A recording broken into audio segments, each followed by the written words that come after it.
First up, xAI's lead guy, Brent Mayo, spoke at the Memphis Rotary Club Luncheon on Tuesday. Now, he spoke about xAI's operations at Colossus 1 off Paul Lowry Road, Colossus 2 off of Tulane Road in Whitehaven, and then breaking ground on the Graywater facility plant near Colossus 1. And then at the time, he kind of lightly mentioned early ideas for expansion at a site in South Haven, Mississippi, which Sam has now reported on Friday morning is the former Duke Energy plant that Elon Musk has now bought. So Otis, Sam, and I were at that Rotary Club meeting, and I want to toss it over to you now, Otis. What did you make of Brent Mayo's efforts on transparency? Well, and first let me give full disclosure here. I'm a member of the Rotary Club and a former past president, and so I applaud the new president, Chuck Thomas, for even getting him to come speak. But having said that, and with all due respect to the efforts to get him there, I thought his speech was a little, boilerplate PR, and didn't leave time for some really, really tough questions, although questions were asked. But I just didn't think that some of the questions that I had, for example, which involved more of a societal issue around what Grok has been putting out, and whether that is helpful or hurtful for society in terms of division and racism and anti-Semitism. I wanted to have some discussion around that. But overall, we heard from him, and so I'm okay with that for now. But questions still need to be asked. Sam is asking a lot of good questions here. And now it's an interstate issue here with Mississippi now involved. Maybe some people in Mississippi will continue to ask some questions. We'll see where it goes from here.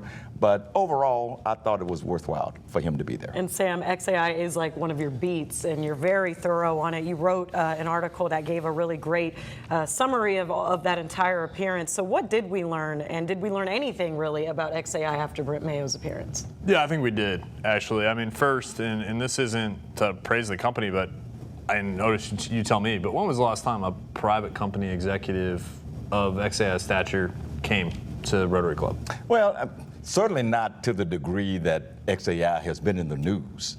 We've had private companies come, but not when they were involved in such a big contentious issue like this. Right, and then second, I would say, he did speak to reporters. Pepper, you were there. He spoke to me, and a bunch of, pretty much everyone in Memphis media was there in the parking lot afterward, and he gave some interesting answers. I mean, first, and this is for the dork in me, maybe no one else thinks this is interesting, but Elon Musk a couple weeks ago said there were going to be 120,000 chips coming online at Colossus 2 pretty soon.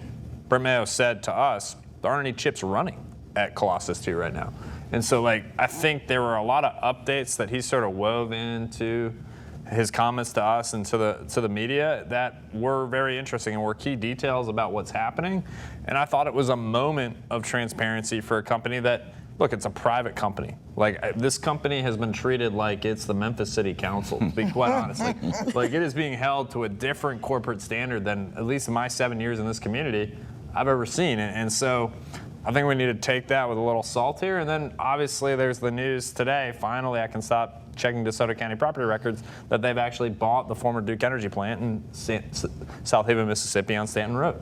Most definitely. Now, Deidre, what do you make of xAI's just careful approach to media and sort of Brent Mayo was kind of diverting to elected officials for public comment on certain questions that we really wanted. So you're the PR expert here. What would you make of that? I think that they should be. I know it's a private company, but it's important for them to be as transparent as possible, especially with the community having major concerns around xAI and the air quality and, alleged pollution. I said, so, it is a private company and a lot of private CEOs may not be out front in public, but with this type of profile, not just locally, but nationally, I do think it's important for them to come out, speak to the media, speak to the community, like they did the Rotary. They need to come speak to the NAACP and some other organizations if they're really serious about getting their message out.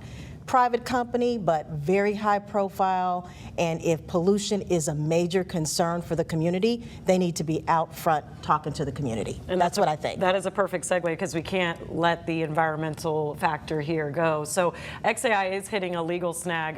Patrick Anderson, a senior attorney with the Southern Environmental Law Center, known as the SELC, is part of 3 advocacy groups. Deidre, you mentioned the NAACP, but also the Young, Gifted, and Green are also all included in a filing an appeal with the Memphis and Shelby County Air Pollution Control Board challenging the permits for xAI's methane gas turbines. This is all after their 60-day notice to sue under the Clean Air Act. But here's how Anderson explains why they're appealing. We challenged the permit itself because the health department did not properly account for the unpermitted turbines that were out there, and they did not account for the law that applies to those turbines. And the second thing that we are appealing is the department's legal rationale that they put forward for the first time, which, according to their theory, would allow these turbines to be installed again without a permit. Now, xAI responded after about 9:30 in a lengthy and strongly worded statement on the same night, saying that SELC's baseless, politically driven appeal is riddled with factual inaccuracies, legal fiction, and most importantly, undermines the diligent and important work done by the county leaders in properly issuing the construction permit. All right, so I'll take it back to you, Sam. Can the permit be revoked? Is the appeal process a worthy fight? I think that the Shelby County Air Pollution Control Board has discretion here. I don't know if they can revoke it. I don't know what grounds they can revoke it on. I think back to your comments about what Brent Mayo said to us in the parking lot, which was so interesting, is I asked him the question, what regulator made the determination to allow these turbines to operate for a year? And he said he wasn't in those conversations, which is a very interesting response. And to Mr. Anderson's point here, what they're actually challenging, if you think about it, is the precedent here, that if you can have turbines operate in Memphis and Shelby County, large turbines that are generating a significant amount of electricity, that are putting a lot of chemicals in the air, right? And they can operate for 364 days without a permit. And xAI has been allowed to do this. They raise in their appeal, can the company do this again, just when they need the power? Like, that's what he's raising the question. Then could any other company? Like, all of a sudden, we're going to see an influx of folks that aren't wanting to wait on MLG&W to build them a substation or tell them what they need to do to connect for more power. Are they just going to do that? That's, I think, the very interesting question here. And so whether or not xAI's air permit is going to be revoked, this seems unlikely, and the company would definitely have some grounds, I think, at that point.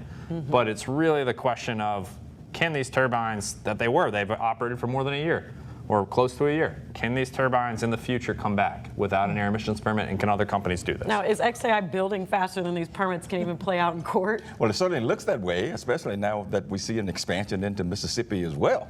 But this all goes to the point that Deidre, you made, and Sam, you raised the question. Yes, this is a private company. They are not getting any pilots, payments in lieu of taxes. But everything that they are doing impacts the public. Yeah. We're talking about the health department. We're talking about MLGW. We're talking about certainly our aquifer and things of that nature. And so that's why the additional scrutiny is there. Well, they're not doing too much to the aquifer. Well, maybe not, but again, yeah, the gray water plant is supposed to deal with all the water they need to cool. I understand that, but well, let's just say LG&W. They're involved in this. Certainly the health department is involved in this. And so that's why all of the scrutiny for a private company is going on. And yeah, look, they're here.